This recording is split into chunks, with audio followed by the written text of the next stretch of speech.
This is the Champion Forum podcast with Jeff Hancher, the forum for leaders, champions, and dreamers.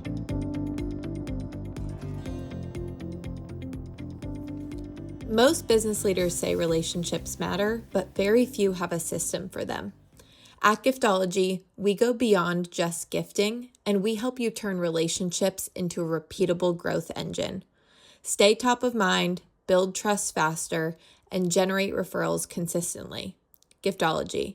Relationships can take you places marketing can't. Today, I have a guest that ran marketing at a large organization that was acquired by Extract Target and ultimately was acquired by Salesforce for $2.7 billion. Soon after, he co-founded Terminus, which hit $1 million in the first year, $5 million in the second, and $15 million in the third year, ranking 21st in Deloitte's fastest growing company, named back-to-back as one of the best places to work before getting acquired by a private equity firm in 2021. He's the author of 3 go-to-market books, including the award-winning ABM is B2B and Wall Street Journal and USA Today bestseller book, Move. He's a frequent keynote speaker, a host of a top 50 business podcast called Move, a go-to-market podcast that has over 500,000 downloads. He currently is serving as a co-founder and CEO of GTM Partners. It's a data-driven analyst firm, and his team is championing the cause of efficient growth with modern go-to-market plays. He is most passionate about teaching the business of marketing, leadership, and life through his 21 signature frameworks. Sangram, welcome to the Champion Forum podcast. This has been a long time coming.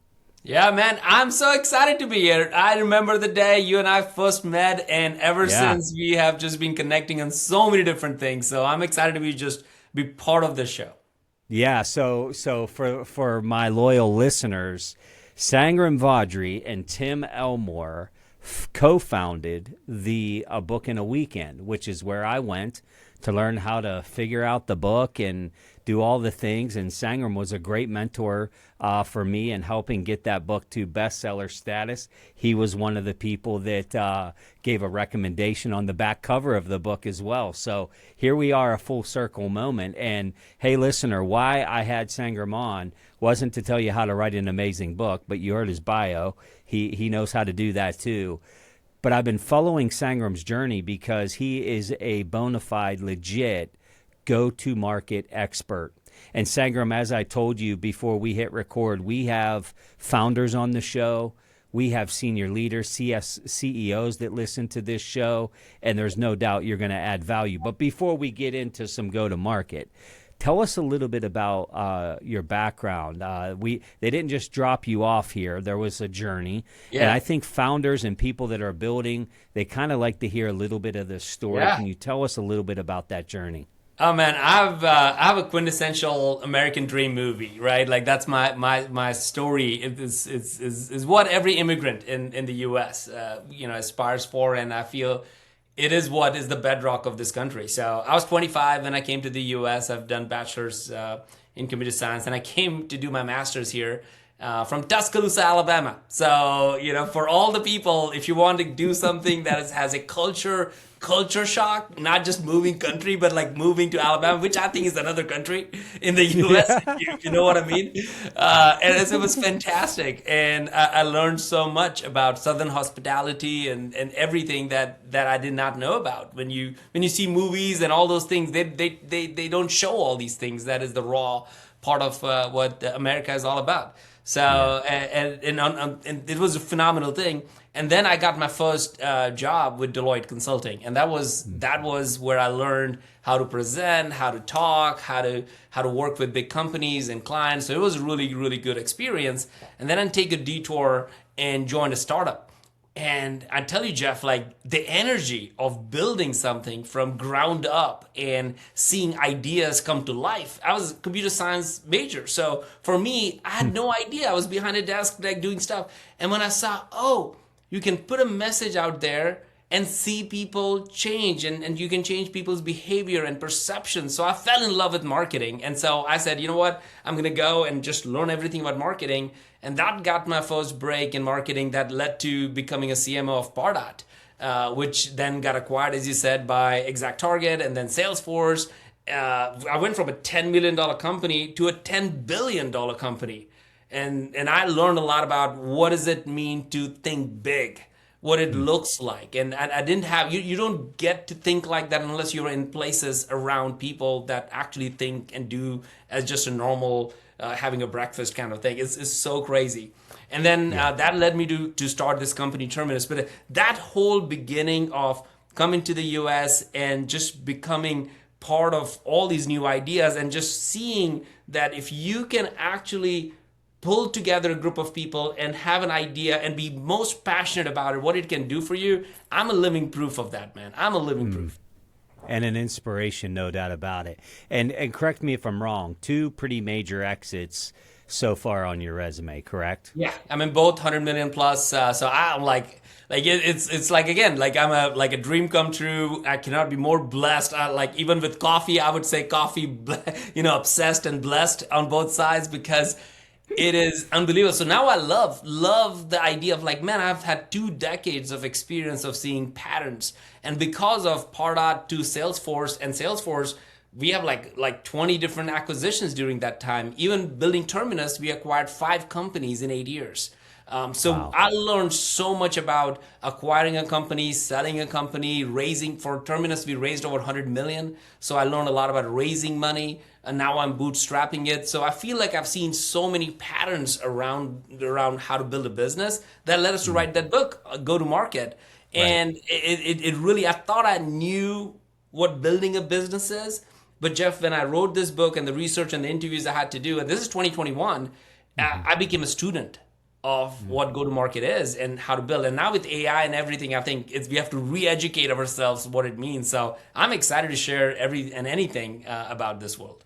Oh, yeah. And I mean, look, and you've dedicated your life now to helping everybody, like giving access to this literally to everybody. The small startup, the medium size, the people that want to scale, which we'll get into that in a minute. But this is you're definitely in that legacy. Even at your age, which is amazing.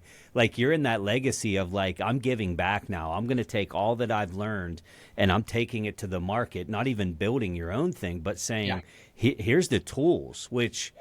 Not surprising from a guy like you, but we have you on to really help and maybe give a little bit of nuggets, and certainly people can reach out for more. But in some of the research I did in some of our conversation, I had some questions that I really felt would hit some of the bullseye to our audience. Yeah. One of the things that I wanted to dive into was I've heard you make what I would say is a bold statement that maybe not everybody is in tune with. This bold statement of you believe that the CEO, not the CRO or the CMO, must own go-to-market.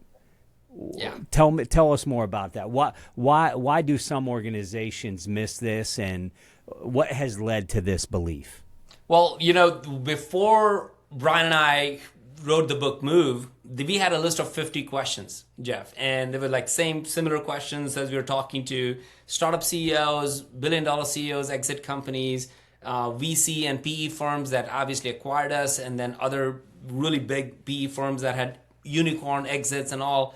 And we interviewed every single CEO that we would find in that spectrum that fits all these different industries across the board. Guess what? When I asked the question, who owns go-to-market? And my thought was they will say, oh yeah, the CMO, the CRO, all those things. They didn't even flinch. The best company CEOs that actually did anything that we all would look up to and say, man, that's phenomenal. They owned go-to-market. They just understood what that means. And so I was like, well, tell me, maybe I don't understand what go-to-market means. Maybe I need to understand it, because in my mind, go-to-market was marketing campaign or sales campaign or territory management or like launching a new product. Like those were some of the areas that I considered go-to-market. But I will never forget Brian Halligan, who was the CEO of HubSpot at that time. He gave a quote for the book, and he said, Sangram, I don't think you understand go-to-market. And he was a CEO from HubSpot being a $0 company to now being like, publicly traded company. And he said, look, Sangram, you know what go-to-market is every single day, tell me this. And he asked me a couple of questions. He's like, when you invest in marketing or sales, what is that? Oh, that's a decision. He's like, no, that's a go-to-market decision. You opening an office in EMEA or staying in the US, what is that? It's a go-to-market decision. You acquiring a company or actually building something internally to sell, what is that? That's a go-to-market decision. So he made me think and rethink almost and reframe what go-to-market is. He said every day, real CEOs make hundreds of go-to-market decisions. It's not an overnight plan that you do with your team. That's planning. But go-to-market are everyday decisions that you're making. So he said, best CEOs own go-to-market. And then after that, every single time, it was no-brainer. CEOs who are doing really well, they understand that go-to-market is really owning the business part of it. And it's not tactical, it's the strategic way of leading your business. And that's why in the book, that's what we found. And in 5 years, I've been just championing that cause, is that, man, companies where a CEO owns go-to-market and they understand what that means, they are thriving compared to the CEOs who are saying, well, I'm going to delegate all these tasks. That's different. Owning go-to-market means that you really understand the business and the outcomes. I mean, this is grassroots. What you focus on is what you get. And listen, if you're listening, this is a guy that has been inside a lot of companies and seen what gives the best output. So if you're listening and maybe that CEO has tasked you with something and delegated, send them the link to this episode, right? If you are the CEO that's listening, man, take note of this. And I realize like you have a lot on your plate, but as it relates to these opportunities, we can't miss them. So I think that's a good way to get the conversation started, is getting some of this expertise from you, Sangram. And by the way, like, I'm not saying what you just gave us is easy, because there's not a CEO listening that's like, great, one more thing to do, right? But when it comes to go-to-market and profitable growth, I mean, this is critical. We've all spent money on marketing and didn't see any return. And so I think this is big. If you were to tell us, what are the biggest go-to-market mistakes that senior leaders make once they have found maybe some early traction? They got some footing. They got some level of success. This is sometimes when organizations can get a little overconfident. What are the biggest go-to-market mistakes that you're seeing these senior leaders make when they are getting some early traction? Well, I'll give you a quick story on this one, because we've seen this happen so many times. There was a CMO friend of mine, this is about 2 months ago. She put it on LinkedIn that she generated $50 million or so pipeline. And I'm giving rough numbers because I don't want to expose the person. So like, sure, really amazing amount of pipeline. And 2 weeks later, she was let go. So I called her up and said, hey, you just posted that you generated so much pipeline for your company. What happened? You were a CMO. You obviously were doing something right. She said, man, we just changed the ICP. The company, the CEO said that we should be focused on this type of segment and customer as opposed to the pipeline that was generating. That was for the wrong type of ICP, wrong type of customer. They were actually costing us money to keep it. And I was scratching my brain like, you are a CMO. How did you not ask that question? And she said to me that I'll not forget, Jeff, and I think this happens too often, unfortunately. She said, I was not in the room. Wow. I was not in the room when we were making that decision. What happened was the speed at which business is moving nowadays, you have to be in the room to do this. So now think about that CEO. The CEO not only just lost a really capable CMO, but probably lost a lot of money getting wrong type of customers. And then now he has to reboot and restart all of it. The CEO lost so much time, energy, money, resources, everything in it. So the number one mistake I see companies make is that the CEO would say, marketing, you need to go figure out how to get leads and where you get leads from and what leads we get. Sales, you got to crush that pipeline and give me more deals coming out of it and go do that. Customer success, don't bring complaints to me about it, right? Like, I'll fire you. I want these customers to be successful. So they think a lot of times, we think sometimes as a CEO that, okay, I'm giving them opportunities to do great. But if you don't bring them together, and you don't be the person saying, all right, which segment are we really going after? Which is the most profitable segment, and where's the most gross margin for our business? If they all don't understand those words that you're saying, you got a bad setup. Even though with good, high-performing team members, you have a bad setup. So the CEO's job is to help everybody become and think like a business owner. And the only way you can do that is when you're actually part of the process. You actually say, yeah, okay, fine. You do marketing. Tell me what segment is more profitable. The CMO should know that. 9 out of 10 times, Jeff, unfortunately, it happens too often where people who do the task have no idea the strategic point of it. And that's why there's so much frustration between the CEO and the executive team. Unbelievable. This is the classic, you don't have to work harder, you have to work smarter. And I'm sure you hit some nerves and just made some people even chuckle a little bit regarding, the sales initiative, the marketing initiative, the customer service initiative. But I think it's so true. Empowerment is really what we're talking about here. And sometimes that can go to the wayside.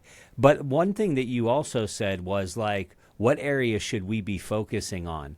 And I don't carry your level of expertise in this subject matter, but what I will tell you as a consultant is oftentimes, because I usually go in on the sales side of consulting, where you go more on the marketing and go-to-market strategies, I will 100% tell you, I'm always asking when I go in, what are your most profitable items? How are you marketing them? And do you incentivize them differently? And to validate your point, Sangram, and to everybody listening, I will tell you 9 out of 10 companies, they don't really know. They're not really sure. It's guesswork at best. So I think it's tremendous advice. Well, I'll tell you one more thing, Jeff, on this one. We actually, because we're being a research firm, as you said, so we run a lot of research on it. We have been putting this research almost every 3 months, and we ask them 3 questions. It's very simple. And we ask it to the CEO and the executive teams of we have 175,000 people who read our research every week. And what we ask to them is that, all right, what is the number one reason why your business is failing, if that's the one thing that they have said, or lagging behind, or what will it take, or we would turn that into positive for people, like what will actually make your business run better and more effective and more efficient. And we give them 3 choices. The reason it's failing because the market conditions are bad, or it's a tough market, right? Something like that. Or they would the other options would be like, well, because the competition is hard, right? Like we give that as another option, right? And Sure. we give them like a few options in it. And then one of the options is like, it's not clear what we're doing. We thought people might select that. 80% of the people, the leadership team selects that is the number one reason why they think their company is either failing or not doing what it's supposed to do to achieve the set goals. Clarity. Simple as, and the most difficult thing in business right now is clarity. They just don't know if the bets that they're making are worth enough. And if people knew what that is, they will run through walls to achieve Sure. those goals.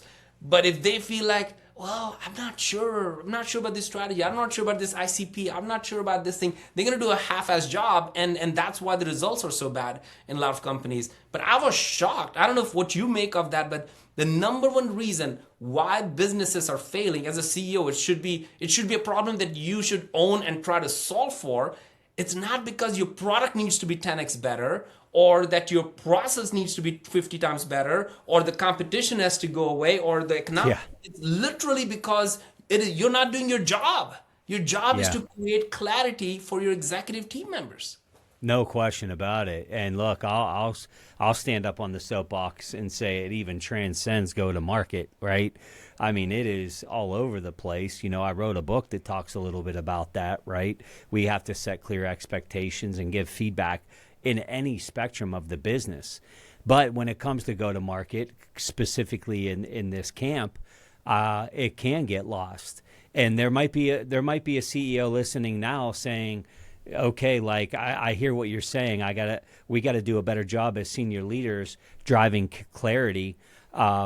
What does that look like? Like, what does it look like for us to make go to market a system? What does that actually mean for a leader that's running business day to day? They're out there trying to make it happen. What does that look like? Yeah. So I mean, there are 8 questions. We call it the go-to-market operating system, Jeff. And people, if they go on my LinkedIn, they can download it. And we literally make it available for everybody. It's literally on my LinkedIn profile. We get so many.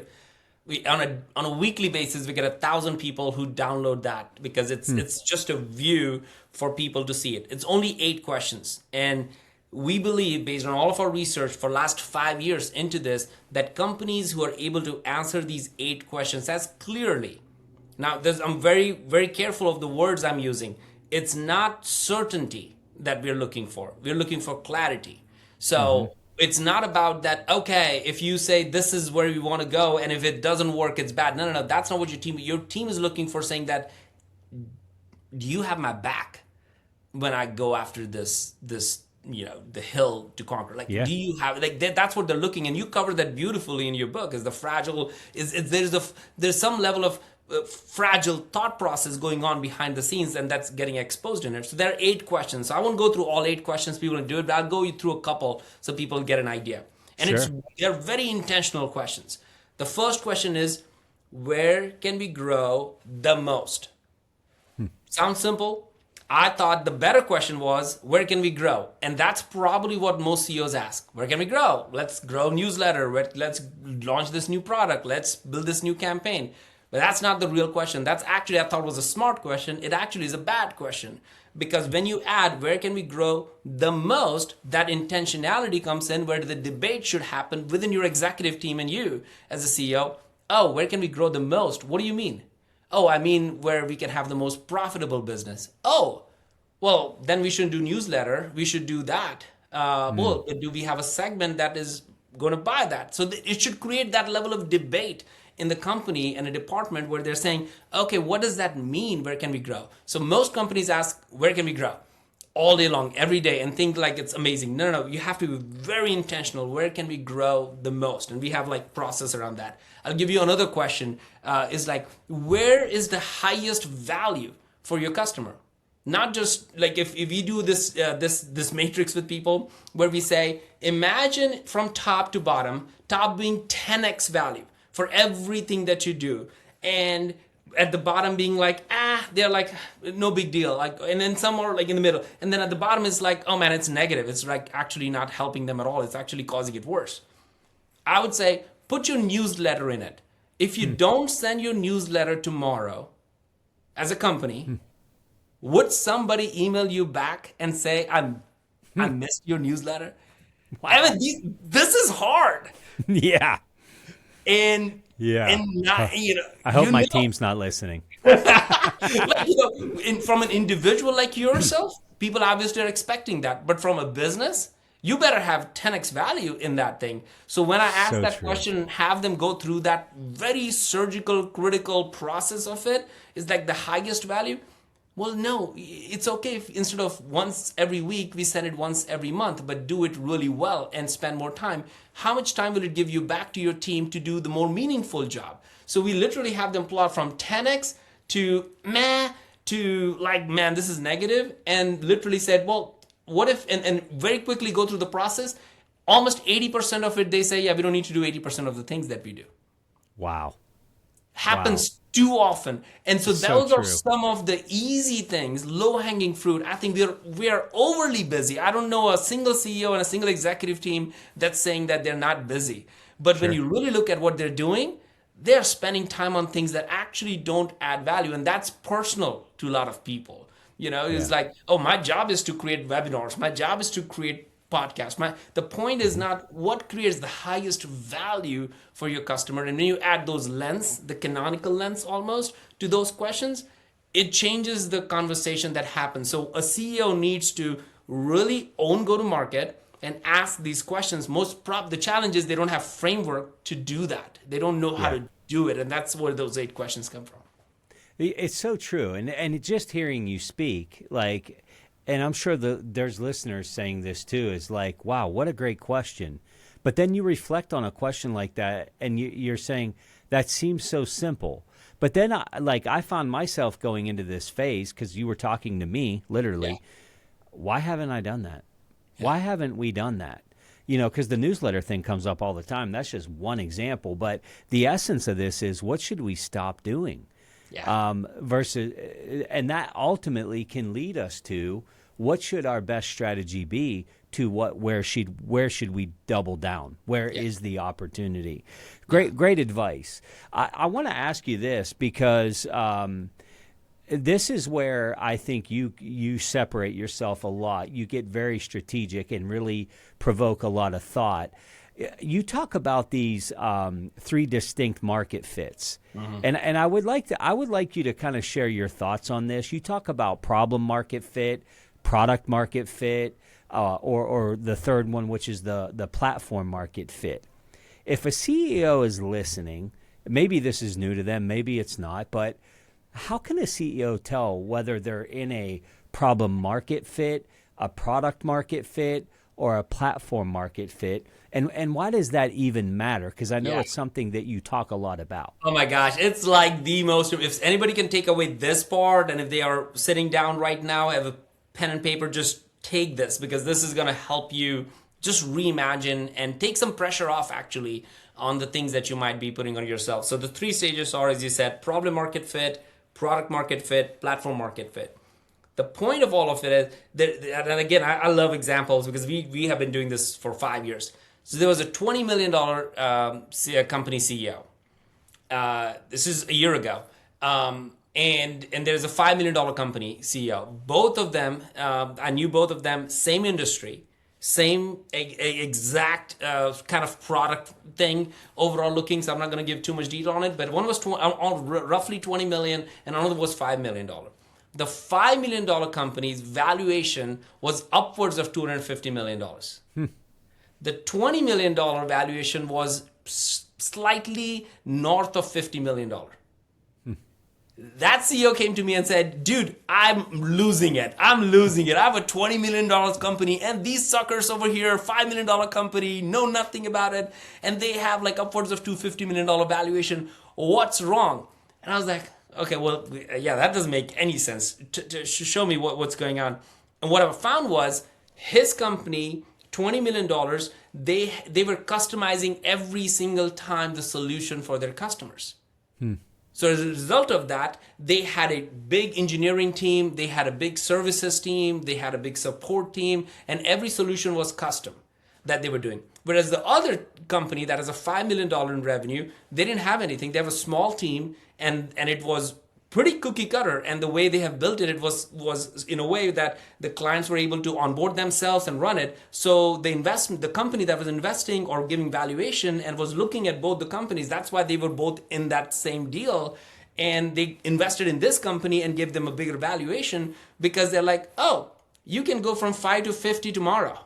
And we wouldn't really have to worry about it. But the other company that has to customize everything, it's a tough business. You don't know how to grow every single time, right? So he was losing. So that's a classic case where even at 20 million, he was in a problem market fit, Jeff, because he didn't have a repeatable process that allowed the customers to buy from him or for him to market to, and then not a repeatable process to deliver it. That's why they're still a $20 million company in a problem market fit. And you could be a problem market fit. Whereas a $5 million company, you could be a product market fit if you have a repeatable sales process, a repeatable marketing process, a repeatable segment that you can go and you can expand within it. And then a platform market fit would be where you can actually sell to the same client multiple solutions, or you can actually go and sell to multiple different folks the same solution. So different industries you can go. So Salesforce is a great example of that where I was, where they had like marketing cloud, sales cloud, so different products to the same client, or they could go into completely different industries from manufacturing to all that stuff and selling the same CRM product. So they became platform market fit. That's when the rule of 40, all those different metrics make a lot more sense to you. But most companies literally die transitioning from problem market fit to product market fit. That is the Achilles heel where most companies literally die. It's the hardest thing to navigate. And the reason I was saying it might take some pressure off is that, look, if you are in a CEO in a problem market fit, which means you're trying to figure out a repeatable sales, repeatable marketing, repeatable delivery process, that's okay. Don't try to grow too fast. Fix that first before you can start spending money. Don't make custom marketing, custom sales, custom delivery. That's when your business becomes too bloated and too hard to manage. You would rather have zero acquisition, work on getting all those things right, and you would be a better product market company. And if you become a better product market fit company, man, you would have a higher valuation than every other company.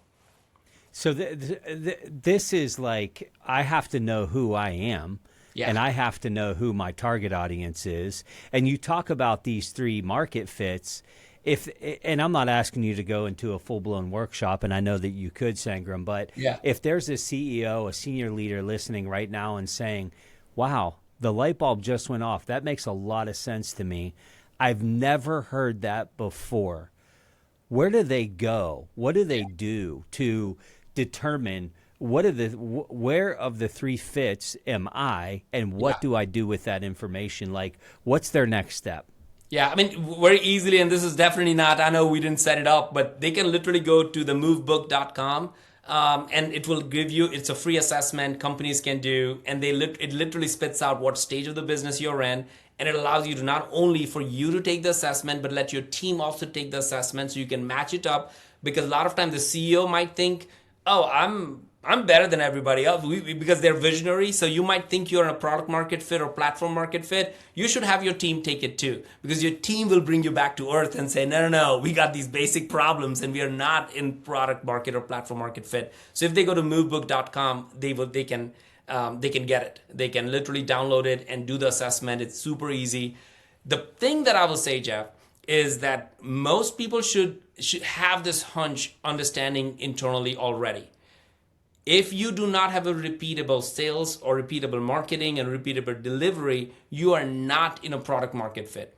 I thought, I don't know if you thought the same way, I thought my revenue will dictate what stage of the business I'm in. And I was proven wrong. Yeah. It's nothing to do. You could be at 10, 15, 20 million and still be in problem market fit. And that's a bad place to be with that kind of revenue. And I did not put two and two together. I would rather be a smaller business, more profitable, more efficient, and more all of that, than actually be a bigger business with all the bloat and the issues that comes with it. So I think it will serve everybody well to do the self-assessment of saying what stage of the business they are in. And then the metrics will be different. If you're in a problem market fit, you shouldn't have to figure out what we call NRR, the net revenue retention, very important metric for expanding within existing customer. Well, you haven't even figured out your problem market fit and product market fit. Don't worry about those metrics. Worry about acquisition, worry about repeatable process, and that's way more important for them. So I think it will free people up from this overburden of trying to be what everybody wants you to be and actually build a better company. I feel like I'm in a coaching call, literally. Like I'm a founder. I'm building, I'm scaling, and I'm thinking about what you're saying, and I have fallen victim to the revenue. Like for years. I mean, look, there's reputable people even that talk about when you get to this revenue, this. Yeah. When you get to this revenue, this, but you're here to disrupt that and say that's not necessarily true. Like, we need to know where we are in this so that we can run a healthier organization. And so, look, if you're listening, and maybe you're thinking like I'm thinking right now, like I don't want to think I know. I need to know then you need to go take that assessment. And Sangram, again, that was movebook.com, yes? Yep. Movebook.com. And by the way, that'll be in the show notes and so forth, but I would definitely take advantage of that. But it had me thinking of like real life scenario, and I want to really try to hone into, and I know this doesn't fit everybody listening, but you go inside of a lot of companies. If you walk into that, let's call it the 10 to 50 million revenue company tomorrow, what are the first three things that you're looking for to assess where is their go-to-market health? What are you looking for that maybe would help that 10 to $50 million type company? Yeah, it's a really interesting place to be. I remember at Terminus, as you were going through those numbers, I was thinking about it. I felt like we were about to run out of money every 5 million as we grew. Because your department changes, your needs change, all of a sudden you need to add a new function and a department, and it costs more, and it feels like the company is almost running slow as you grow, but you're growing. So this is just a very interesting dichotomy that happens when you're in the middle of it.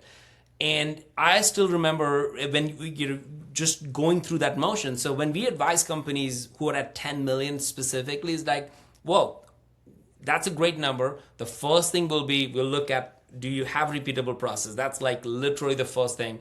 And again, most companies don't. They may have repeatable sales process, but not marketing. They may have a repeatable acquisition channel, but not retention. They may have then maybe a retention, but not a renewal and expansion. So we're looking for those 5 major points. We call it the valley of death. Can you acquire, but not, some of them will say like, hey, we are great. We're great at building something, but we can't market. That's valley of death number 1. There's like 5 of these. Oh, I can market, but can't sell. All right, that's value of death number 2. Like you got to fix that before you can try to go. Oh, we can sell, but we can deliver. That's value number 3. That means your product is not caught up to the marketing and sales and where they're going. Oh, we can deliver, but we cannot retain. Oh, that means you do not have a stickiness factor in your business for these customers to keep buying the same thing year and over. Oh, we can deliver, we can retain, but we can expand. That's value number 5, which means like, okay, now you collect the money, and they just buy the same $10,000 thing every year from you. You haven't figured out how to sell $20,000 or $50,000 or seats or go in a different market and using the same thing. You haven't figured. So those are the 5 valleys of death that we look at, and we call it the valley of death because we want people to understand if you don't learn how to navigate that, you'll be stuck. And Jeff, we all, when we get stuck, it's a human nature. We start trying to fix some other problem that has nothing to do with the navigating of that problem because we are like, well, that's too hard. Let me go fix that thing that I know how to fix. We keep being victim to that, and we force it. And no, we're not leaving the room until we have clarity on how you're gonna fix this particular problem, and it makes people uncomfortable. They're like, I don't know, but that's fine. We don't have to go to the other problem because if you don't fix this problem, the other problems are only gonna get worse. You cannot fix them. You cannot fix retention when you can sell to more people in this way. You can't do those things. So that order and sequence is very important, and each valley is literally a valley of death. Most founders, CEOs listening to this, they probably already identified at least 2 or 3 valleys in which they are right now. I mean, I think it's appropriately defined as the valley of death. And again, I'm thinking of my own business's growth and journey of where that is. And, full vulnerability. Mine is that we get the leads, we can sell the leads. We're not expanding. Yeah. And it's something we have identified and we are working through and working on. And I would say, look, hopefully you're not in all 5 valleys of death, but there's probably going to be some opportunity there. But just hearing you say it, Sangram, it's an audit point, and it makes me think, and I'm sure it's the listener too, of like, where are we with this? And I will say this, you called us out in the best of ways when you said, when it gets too hard, we go over to where we can fix a problem that's a little easier to fix. If this is the valley of death, well, then we better get this right, and we got to get one of those 5, if not more. We got to get those shored up. Yeah. And so a fantastic example. Is there, and look, this can get overwhelming because, here we are on a podcast. If anybody else is listening like me, I'm like, I got to call Sangram after this show. I gotta figure it out, right? But if that CEO that's listening, that's writing fast right now, if you were to tell them, hey, what are the metrics that CEO, that senior leader, that founder needs to be paying attention to, and which one should they be obsessing over, and maybe others that maybe not as much, because time is the eighth wonder of the world. Yeah. And this is overwhelming just listening to you speak, and I mean that in the most respectful, endearing way. But it's like, okay, I got a million other things going on. When it comes to this, what do you see that CEOs are doing? They're spending too much time on this, not enough on this. What are those things so that they can maybe begin working and giving their time to something that's going to move the needle? There are, Jeff, only two metrics that I have seen to be the most important metric for any business to understand from a profitable business. If you want to run a profitable business, these are the two metrics that we get everybody to think about it. We want everybody to implement it and find ways to get there. And we want everybody in the company to understand how to measure it and what works. The first is revenue per employee. Very, very important metric. Most companies have no idea how to track that. No idea. They say, well, if you're designing, like, how do I get a revenue? No. You have to find a way where everybody understands that they are a revenue generating individual. It is actually empowering, the word that you used earlier. It's very, very important for people to know. People get lost in like, well, I'm not sure if my job is as important. People get lost. I don't know if this task is as important. But if you can help everybody understand the revenue per employee metric, and you can actually design a scorecard that helps them see that and think that, man, again, people will run through walls for you because people want to have self-worth. And your job as a CEO is to help people achieve that. It's a noble cause to do that. So don't look at it as a negative thing. It actually is one of the most important things psychologically that helps people really achieve greatness in it. So that's one, revenue per employee. The second is what we call the net retention rate, NRR. This is the number one metric if you're actually about to scale your business. That's NRR is literally saying that, can I not only acquire, it literally is a sum total of, can I not only acquire a company, a customer, but I can also retain it, and I can also expand with it. And if your NRR, to give in context, if your NRR is over 120%, just to give people context, you can grow your business, you can double your business every 3.8 years if your NRR is over 120% without adding a single new customer. So let me say that again, because this is a math equation. Like people need to write it down, and you can search it up and look it up. And we have, again, this is kind of, I'm a big believer of distilling complex, crazy things into like two things or three things, because I can keep up with a lot of things, right? So one is revenue per employee. We can dig into that a little bit. But NRR, so NRR is net revenue retention. If it is over 120%, without adding a single new customer, you can double the revenue of your business in 3.8 years. Wow. So if you think about that as a business, you really think like, man, maybe you're like, man, I need to keep acquiring.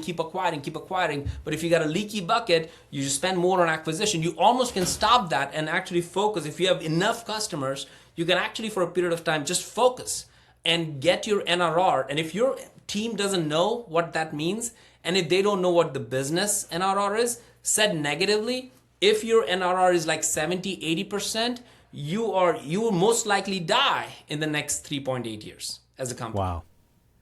You know, it's funny because one of the things I talk to some of my clients about is labor cost as a percent of total revenue. Mm-hmm. To find out like where are you here, what is healthy for your industry, and so forth. And but oftentimes what we think is if we just drive revenue and don't add labor, then we're good on that percentage.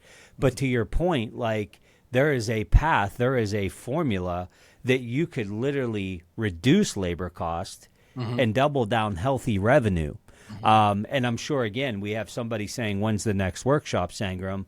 And we're going to give you outlets to how you can do that, because I'm saying that myself is like, man, how do you go about there's a path there.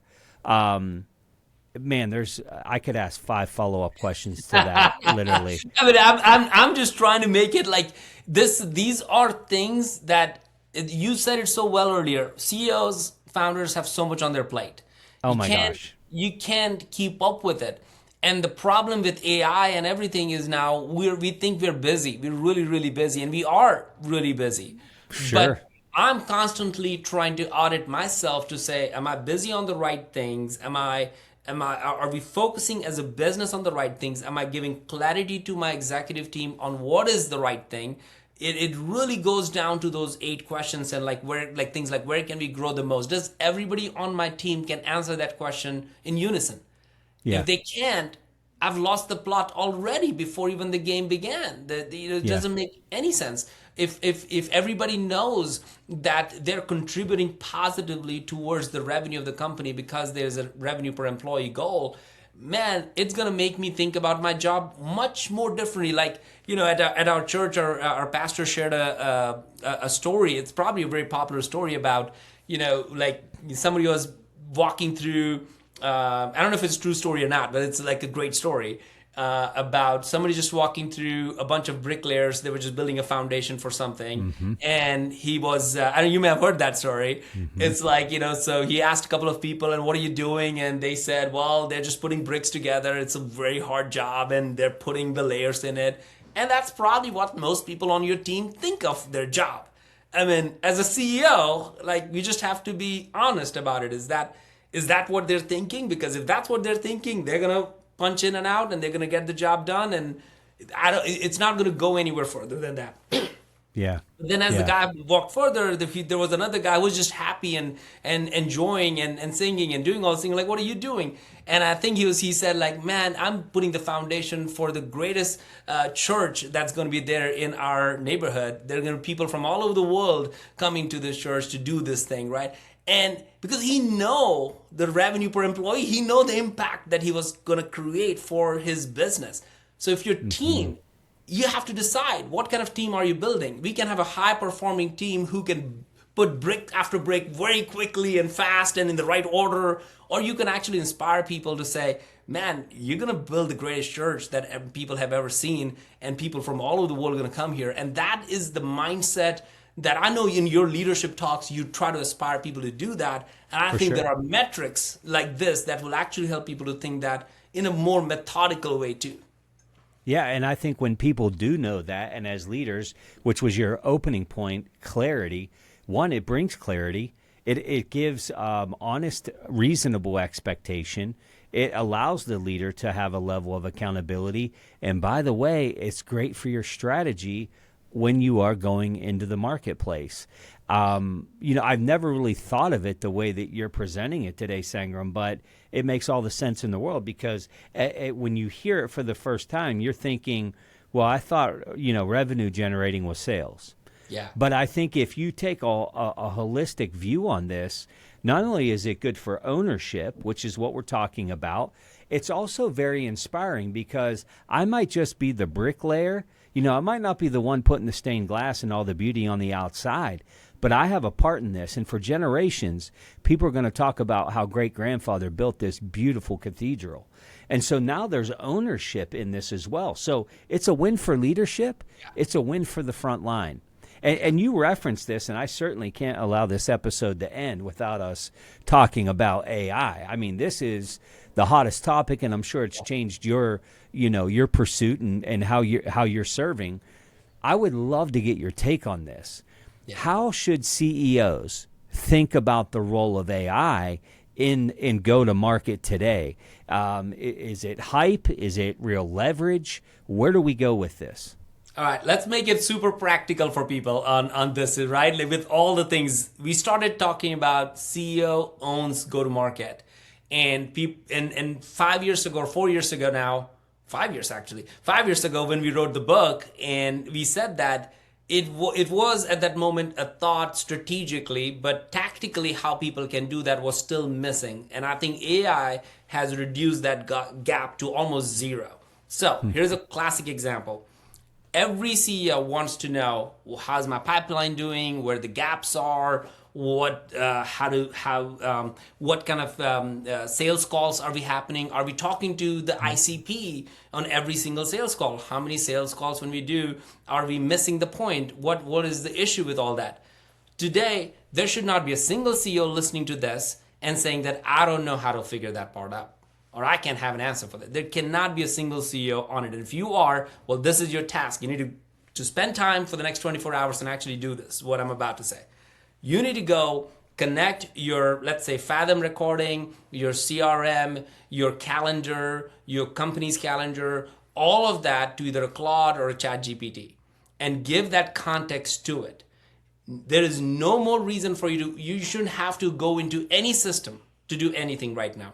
Once you connect all of these systems, the way I run our business, I literally ask, all right, here, how are my last 10 calls? I literally am asking, and I give it the parameters ahead of time. The call should target on these ICP, this talking points, and how it. Even this podcast I just did, when I give the transcript to it, I'll ask, how did I do? And did I hit the points that I should have been hitting based on my 9-point strategy of having conversations, so I'm able to be clear about it, not to be robotic about it, but I want to make sure that I'm being clear about it.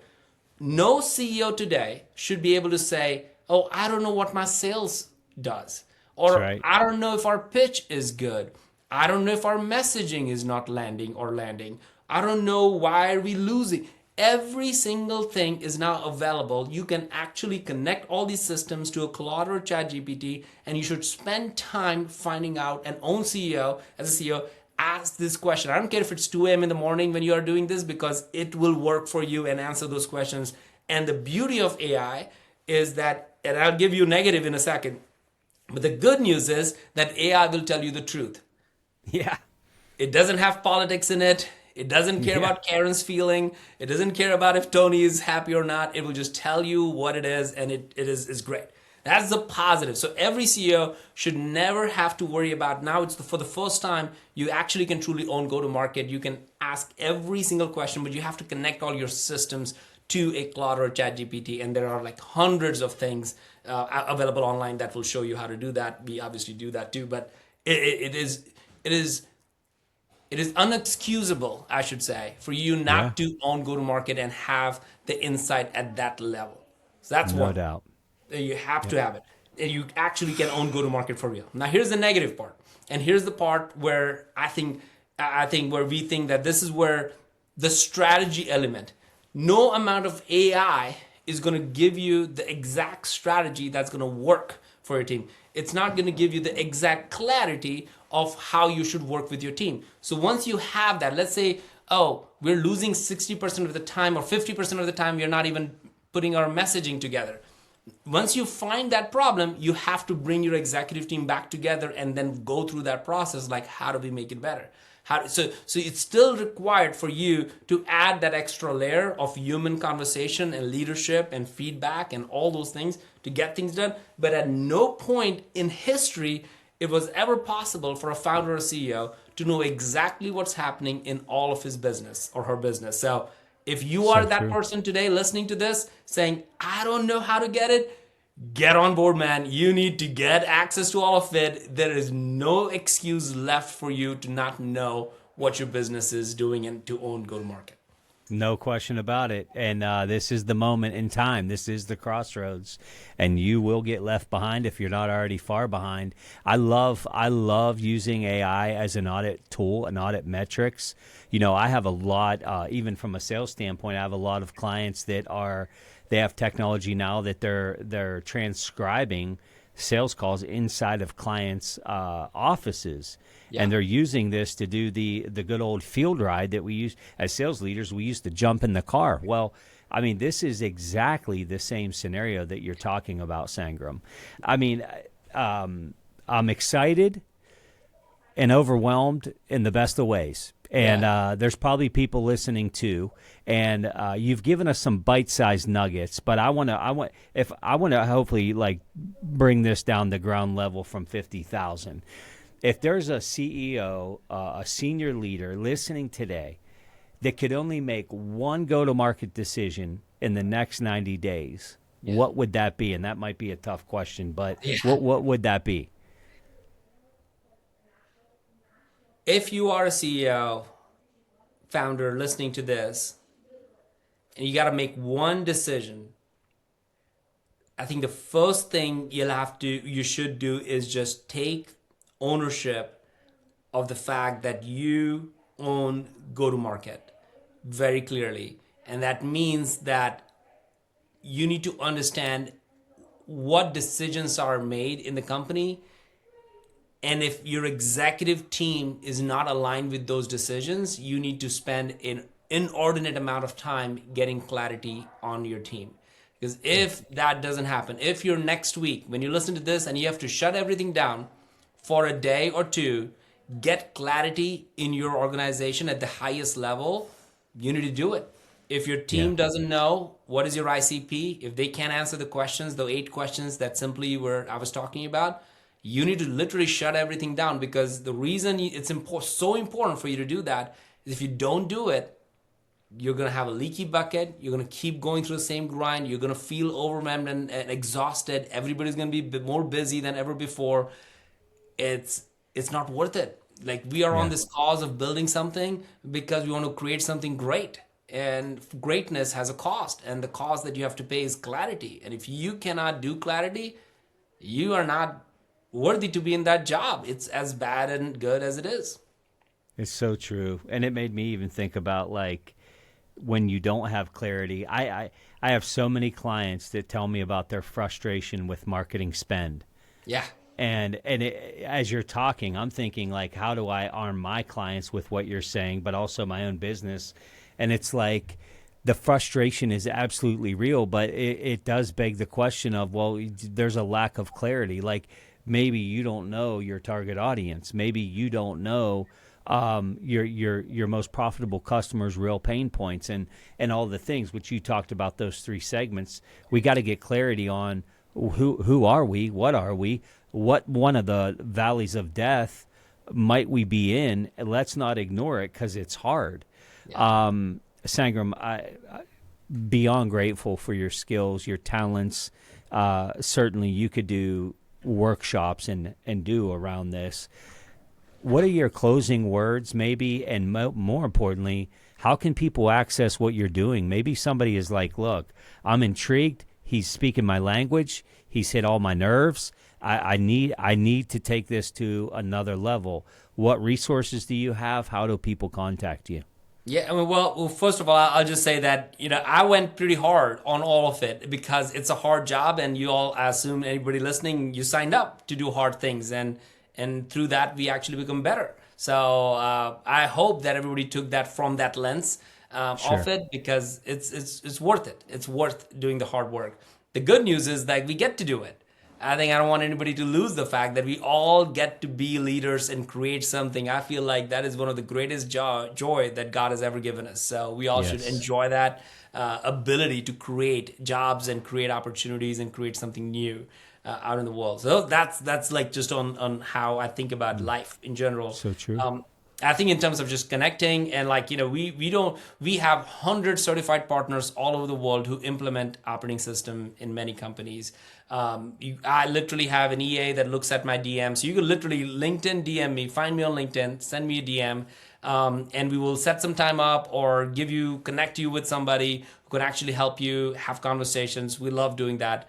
Our goal is that every company should run their business on the GTM OS. That's how we imagine it to be, because it is really worth it to answer these 8 questions in the most clearest form for your organization, health, both mental and financial well-being. So I think if you want to connect and talk more about it, you could just DM me on LinkedIn and we can go from there.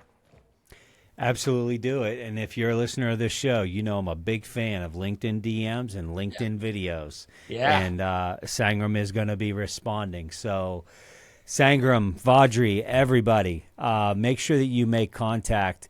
If you are that CEO, if you are that senior leader that just feels like there's a lot of effort out there, you're putting in all the hard work, but you're not seeing the same return, this is a guy that you definitely want to contact. And I'll go a step further to say I trust Sangram not only as an expert in this subject matter, but I've gotten to know him as a man, as a human. And you're not going to find a better person of the highest integrity and somebody that truly wants to see people win. I have personally benefited from that. So Sangram, thank you so much. Thanks for sharing your time with us, empowering our listeners. And listener, listen, I'm grateful. I'm grateful that you tune in. You could spend your time a lot of places, and we're grateful to have the opportunity to serve you, empower you as you keep making big leadership impact. If the content of the show is helping you grow, the biggest thank you that you could ever give me would be to share it with somebody else in your life that could benefit from it. Until next week, keep fine-tuning your go-to-market strategy and never stop turning that pressure into potential.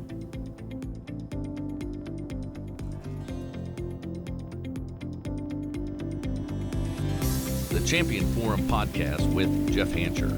Lead, inspire, win.